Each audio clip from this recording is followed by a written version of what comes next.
Residential certificate ಇಲ್ಲದಿದ್ದವರಿಗೆ ಈಗ ಕೆಲವು ಮನೆಗಳಿದೆ, ಕೆಲವು ಮನೆಗಳಿಲ್ಲ, ಅವ್ರಿಗೂ ಸಹ ಕೊಡ್ತೀರಾ? ನಾನು ಅದಕ್ಕೆ ನಾವು ಸಂಪೂರ್ಣವಾದಂತ ಅವ್ರಿಗೆ ರೆಸಿಡೆನ್ಷಿಯಲ್ ಸರ್ಟಿಫಿಕೇಟ್ ಅಲ್ಲಿ ವೋಟರ್ ಲಿಸ್ಟ್ ಅಲ್ಲಿ ನಿಮ್ಗೆ ಫಾರ್ಮ್ ಇರ್ತದೆ. ಆ ವೋಟರ್ ಲಿಸ್ಟ್ ಅಲ್ಲಿ ನಂಬರ್ ಇಟ್ಟಿರ್ತಾರೆ. ಸೊ ಇದು ವಾಸವಾಗಿದ್ದೀರಿ ಅನ್ನೋದಕ್ಕೆ ದಾಖಲೆ ಬೇಕಲ್ಲ, ನಿಮ್ ವೋಟ್ ಇರ್ಬೇಕಾದ್ರೆ ಆ ಮನೇಲಿ ವೋಟ್ ಇರ್ಬೇಕಲ್ಲ, ಅದಕ್ಕೆ ಏನ್ ಬೇಕೋ ಮಾಹಿತಿಯನ್ನ, ಈಗ ಬಾಡಿಗೆ ಇದ್ದೀರಾ ಅನ್ಕೊಳ್ಳಿ, ಆ ಬಾಡಿಗೆದೇನೋ ಒಂದು ದಾಖಲೆ ಇರಬೇಕಲ್ಲ. ಸ್ವಂತ ಮನೆ, ಅದಕ್ಕೇನೋ ಒಂದು ದಾಖಲೆ ಇರಬೇಕಲ್ಲ.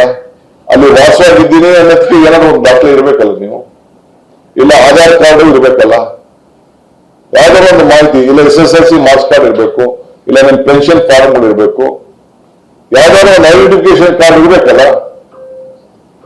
ಅದ್ರ ಮೇಲೆ ಅದನ್ನೆಲ್ಲ ಏನು ಮಾಹಿತಿಯನ್ನ ಕೊಡ್ಲಿಕ್ಕೆ ಸಾಧ್ಯ, ಅದಕ್ಕೆ ನಮ್ಮ ಲೋಕಲ್ ಪ್ಲಾನಿಂಗ್, ಲೋಕಲ್ ಅಥಾರಿಟಿಗೆ, ರೆವಿನ್ಯೂ ಇಲಾಖೆಗೆ ಅದಕ್ಕೆ ಹಕ್ಕಿದೆ ರೆಸಿಡೆನ್ಷಿಯಲ್ ಸರ್ಟಿಫಿಕೇಟ್ ಕೊಡ್ಲಿಕ್ಕೆ. ಅದಕ್ಕೆ ನಾವು ಅವ್ರಿಗೆ ಕೊಟ್ಟಿದ್ದೇವೆ. ಎಲ್ಲರೂ ಕೂಡ ಅದನ್ನ ಪಡ್ಕೊಳ್ಳಿಕ್ಕೆ ಅವಕಾಶ ಇದೆ. ನೀವು ಮೂಲ ಮತದಾರರಾಗಿರ್ಬೇಕು, ನೀವು ಮೂಲ ಈ ರಾಜ್ಯವರಾಗಿರ್ಬೇಕು. ಅವ್ರು ಇದ್ರೆ ಅವ್ರಿಗೆಲ್ಲ ನಮ್ಮ ದಾಖಲೆಗಳು ಇವತ್ತು ಇರ್ತದೆ. ಆ ದಾಖಲೆಗಳನ್ನ ರೆಸಿಡೆನ್ಷಿಯಲ್ ಸರ್ಟಿಫಿಕೇಟ್ ಅನ್ನ ಕೊಡ್ತೇವೆ.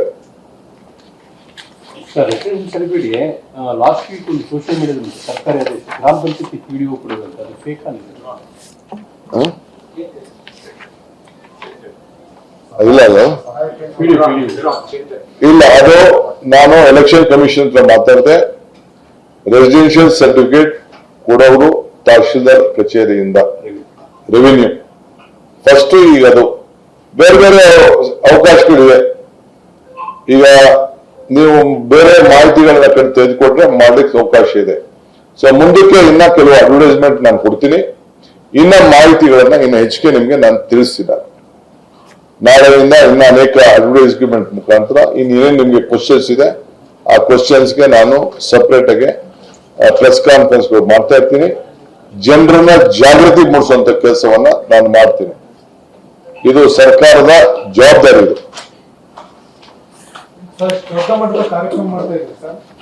ಎಲ್ಲರೂ ಸಹ ಲಾಗಿನ್ ಆಗ್ತಾರೆ, ಸಿಸ್ಟಮ್ ಲಾಗಿನ್ ಮಾಡ್ತಾರೆ, ವ್ಯವಸ್ಥೆಗಳು ಅದಕ್ಕೆ ಬೇಕಾದಂತ ಸಿಸ್ಟಮ್. ಯಾಕಂದ್ರೆ ಪ್ರತಿ ಸಲ ಲಾಗಿನ್ ಮಾಡಿದ ತಕ್ಷಣ ಅದು ಸಮಸ್ಯೆ ಆಗ್ಬೋದು, ಅಥವಾ ಏನು ಸರ್ವರ್ ಡೌನ್ ಆಗೋದು ಸಮಸ್ಯೆಗಳು. ಇದರಿಂದ ವ್ಯವಸ್ಥೆಯಿಂದ ಯಾವ ತರ ನೋಡಿ,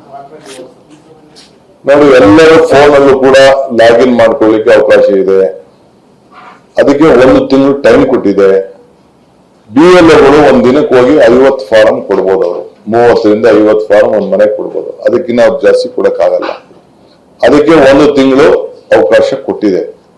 ಆ 1 ತಿಂಗಳಲ್ಲಿ ಆ ಫಾರಂ ನ ಕಲೆಕ್ಟ್ ಮಾಡ್ಕೊಂಡು ಅವ್ರ ಫೋಟೋನು ಹಾಕಿ ಆ ಮಾಹಿತಿ ಏನ್ ಬೇಕು ಅದಕ್ಕೆ ಒದಗಿಸ್ಕೊಟ್ಟು, ಇಲ್ಲಿ ಫಾರ್ಮ್ ಇದೆ, ಇಲ್ಲಿ ನಾಳೆ ಬೇಕಾದ್ರೆ ನೀವು ಬೇಕಾದ್ರೆ ಡೌನ್ಲೋಡ್ ಮಾಡ್ಕೋಬಹುದು.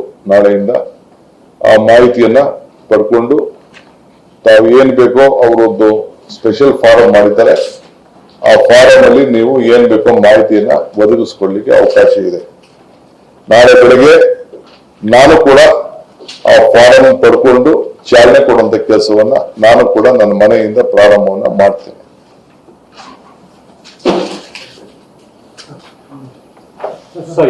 ಇಡೀ ರಾಜ್ಯಾದ್ಯಂತ ನಿಮ್ಮ ಪಕ್ಷಗಳು ಎಲ್ಲ ನೋಡಿ, ನಾನು ಪಕ್ಷದ ಮಾತಾಡ್ತಾ ಇಲ್ಲ. ಪಕ್ಷದ ಅಧ್ಯಕ್ಷನಾಗಿ ಏನ್ ಕೆಲಸ ಮಾಡ್ಬೇಕು ಮಾಡಿದ್ದೀನಿ. ಇದು ನಾನು ಎಲ್ಲರಿಗೂ ಕೂಡ ಈ ರಾಜ್ಯದ ಪ್ರತಿಯೊಬ್ಬ ಮತದಾರರನ್ನು ಕೂಡ ರಕ್ಷಣೆ ಮಾಡಬೇಕಾದ್ದು ನನ್ನ ಕರ್ತವ್ಯ.